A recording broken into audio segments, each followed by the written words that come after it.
galera, tô de volta, fiquei um tempinho sem aparecer aqui no quadro, mas hoje estou aqui para falar, como vocês já viram, sobre as ditaduras da América Latina, principalmente as ditaduras sul-americanas.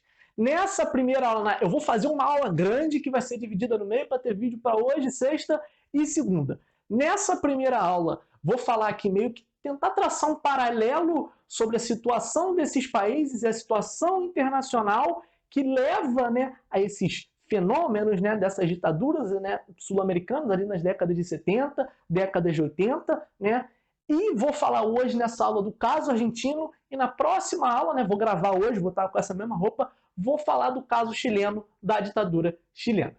Para começar essa brincadeira, a gente tem que lembrar que, óbvio, estamos falando de um cenário, estamos falando da época da Guerra Fria. Sendo assim, cara, você já tem todo esse enfrentamento no mundo de comunistas, socialistas, os dois brigando por áreas de influência. E se a gente está falando da América do Sul, a gente está falando da América Latina, e se a gente está falando da América Latina, a gente está falando de quê? O quintalzinho, dos Estados Unidos. Lembra lá a doutrina Roosevelt, Big Stick? A América Latina é dos americanos. Os soviéticos não podem chegar até aqui.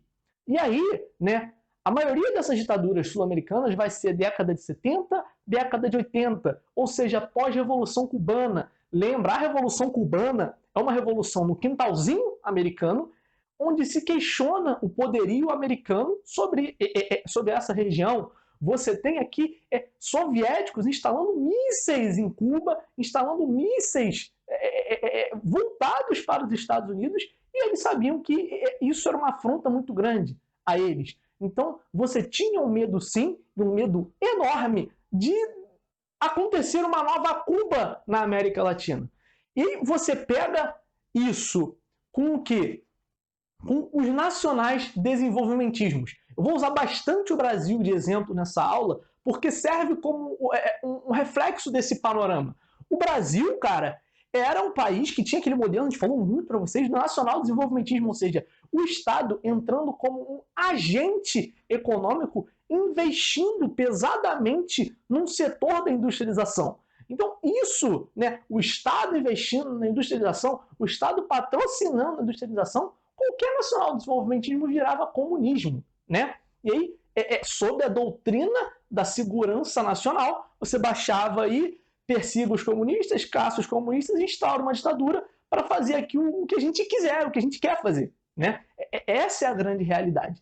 E pior ainda, você tinha uma realidade de instabilidade do que? De você ter uma falência gradual do modelo trabalhista. O que era o modelo trabalhista? Aquele modelo que o Vargas implanta, mas que vai ser implantado em muitos países da América do Sul, da América Latina, que é aquele modelo de você conceder os direitos pelos quais os trabalhadores estão lutando, os trabalhadores estão agitados há muito tempo, estão lutando, você concede para eles direitos sociais, direitos trabalhistas, só que você dá com uma mão e com outra você está tirando. Bem típico, por exemplo, dos governos Vargas. E isso, ao longo do tempo, vai fazer com que aquela classe trabalhadora que era muito apegada ao governo, que dava apoio e suporte ao governo, logo no ato de se fazer uma CLT, de dar direitos para ele, logo, pouco tempo depois, essa massa trabalhadora ela não ia mais confiar naquele governo, porque ela vai ter uma evolução, e nessa evolução ela vai perceber que apesar do governo dar algumas coisas para ela, o governo também está tirando. E um grande exemplo disso é o segundo governo Vargas, aquele governo democrático, que a Ana falou para vocês aqui no canal, que é um governo no qual o Vargas, eleito democraticamente, não tem uma base de apoio muito forte e perde muito daquele apoio popular que ele caracteristicamente tinha. Lá no Estado Novo, no fim do Estado Novo teve queremismo, as pessoas pedindo para ele ficar.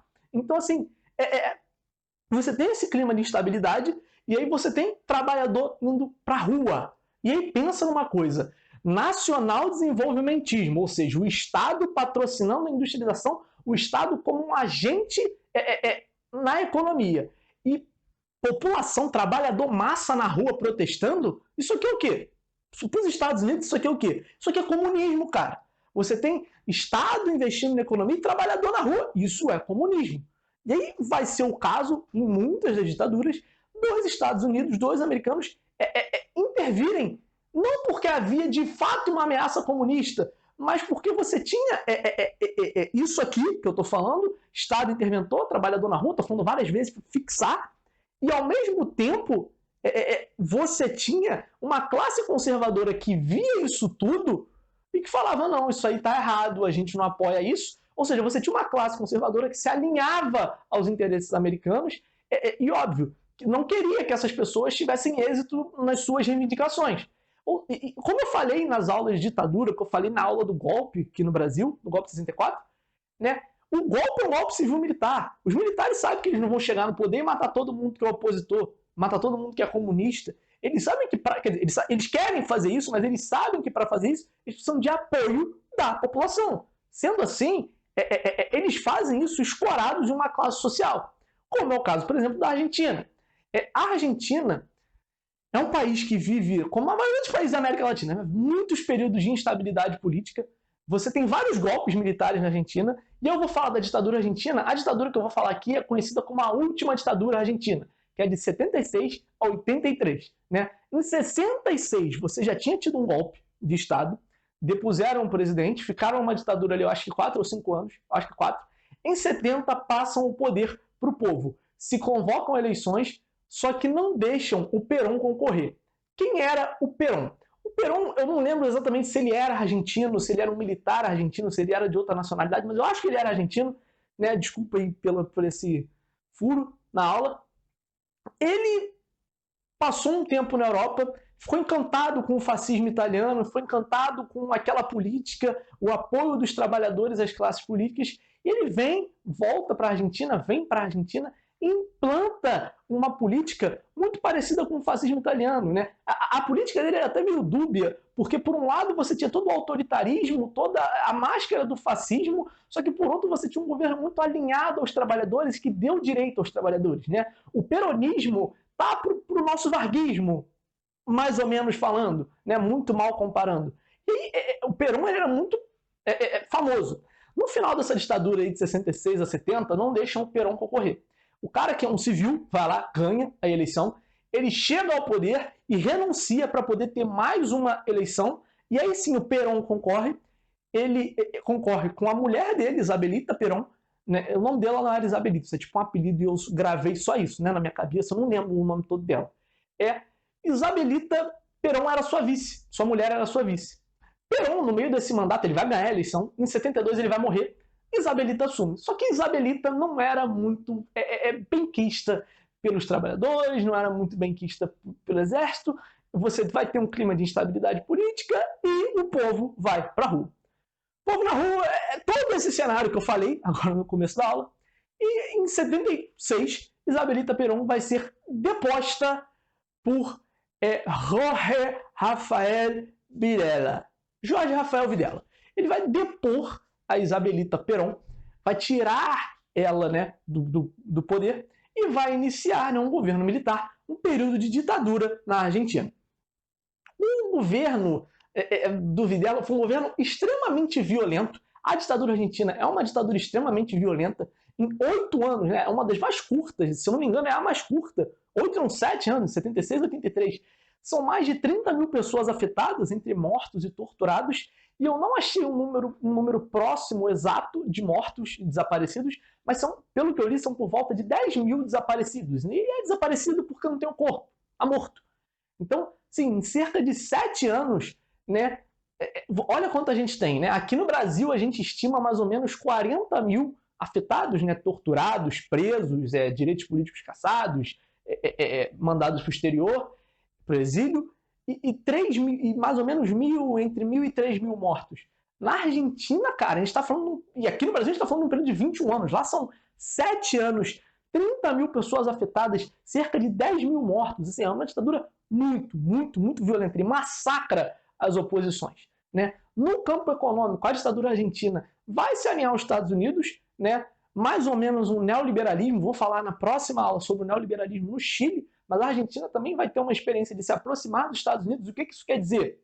Desmonte da legislação trabalhista, né, que você tinha, a legislação peronista, a legislação trabalhista argentina vai sofrer um desmonte, você vai ter uma abertura muito grande, né, da indústria argentina para a entrada de multinacionais, o que vai fazer com que a atividade industrial argentina, a indústria argentina de fato, caia muito, a atividade industrial argentina vai cair, porque você vai ter só indústrias vindo de fora para cá, né, para o território argentino, e, né, você vai ter, como eu disse, uma repressão muito grande, né? Nesse sentido da repressão, é muito importante falar de algumas coisas. Você tem um movimento que acontece até hoje, que são Las Madres de la Plaza de Mayo, as Mães da Praça de Maio, que são pessoas, mulheres, que fazem uma vigília permanente, até hoje essa vigília existe, protestando, querendo saber onde estão seus filhos, seus maridos, e hoje já são as vós da Praça de Maio que querem protestar por seus netos, porque a ditadura argentina faz uma parada muito, muito cruel, que era o seguinte: você era filho de uma pessoa, de um casal que era opositor ao governo, que era considerado comunista, retiravam você, bebê ainda desse casal, e entregavam o bebê para algum casal que era alinhado ao regime. Até hoje você tem, né, argentinos que descobrem, fazem exame de DNA, descobrem que não são filhos dos seus pais, entregam seus pais para a Comissão da Verdade Argentina, e esses pais vão ser presos, porque a Comissão da Verdade Argentina é um exemplo de Comissão da Verdade, né? É uma iniciativa do Néstor Kirchner, lá na década de 90, o Néstor Kirchner, que é ex-marido, porque ele está morto, da Cristina Kirchner, né? Ele inicia isso. O próprio Jorge Rafael Videla vai morrer na cadeia, vai morrer preso, né? Então, assim, há esse trabalho hoje em dia de procurar, né, os torturadores, os perpetradores do regime e botar eles presos, né? Por outro lado, em 78 você vai ter a Copa do Mundo na Argentina e a Argentina vai ganhar a Copa do Mundo. Uma Copa do Mundo que, para quem é fã de futebol, todo mundo diz que foi uma Copa arranjada para a Argentina ganhar. Você tem, né, o lance que é muito curioso, inclusive, do próprio 6-0 no Peru, que era o seguinte, né, a Copa do Mundo naquela época não era tipo a Copa do Mundo hoje em dia, que tem fase de grupo e oitavas, quartas, semifinal. Você tinha uma fase de grupos com 4 grupos, os 2 primeiros de cada grupo passavam para uma outra fase, na qual você ia ter, né, 2 grupos. E aí os primeiros lugares de cada grupo iam para a final. O Brasil estava em primeiro lugar no grupo e estava indo para a final. A Argentina precisava ganhar seu jogo por uma diferença de 6 gols para passar o Brasil e ir para a final. E a Argentina ganha. Até hoje, se você procurar na internet, você vai achar relatos disso, pessoas falando que o próprio Jorge Rafael Videla, o ditador argentino, entra no vestiário do time peruano para acuar eles e para fazer com que eles percam o jogo pelo placar que a Argentina precisa. E ó, vamos lembrar, futebol, muito importante para a vitória da Copa, é comemorada quase como uma vitória da ditadura, como foi aqui no Brasil, por exemplo. O Videla sai do poder ali no final de 80, assume Leopoldo Galtieri. No final ali da década de 70, começo de 80, a população argentina já estava nas ruas contra a ditadura. A ditadura era uma ditadura muito violenta e os ganhos econômicos não condiziam com toda aquela violência, né, com tudo aquilo, não dava para simplesmente empurrar para debaixo do tapete, o que faz com que, né, a população vá para a rua. E aí, Leopoldo Galtieri fala o seguinte: tem população na rua, a gente precisa de algo para ressaltar o patriotismo do povo argentino. A gente precisa trazer o povo argentino para o nosso lado. E aí ele vai se envolver numa guerra com a Inglaterra pelas Ilhas Malvinas, que são um conjunto de ilhas que, em teoria, né, tá nas águas argentinas, aqui na América do Sul, ali no Oceano Atlântico, mas sempre foram de domínio britânico. Ou seja, eles entram numa guerra que meio perdida, né? Vale ressaltar que no governo do Videla, ele tinha feito isso, mas fez com o Chile. Ele entra num conflito com o Chile por umas ilhas ali, eu não sei se era no Pacífico ou se era no Atlântico, mas exatamente para isso. Você ressalta o patriotismo da população e você meio que tenta unir a população ao governo nesse esforço de guerra. O Galtieri vai tentar fazer isso para ressaltar esse patriotismo, esse nacionalismo, só que, cara, ele vai entrar numa guerra contra a Inglaterra. É a Argentina contra a Inglaterra. A Inglaterra, né, a Grã-Bretanha, no caso, o Império Britânico, vai massacrar os argentinos, vai derrotar ele em cerca de 3 meses, E aí, né, a derrota na guerra meio que já é a derrota da ditadura. Você vai ter um movimento popular para a redemocratização da Argentina. E no ano de 83, o Galtieri vai cair, a ditadura argentina também vai cair e volta, né, a democracia na Argentina.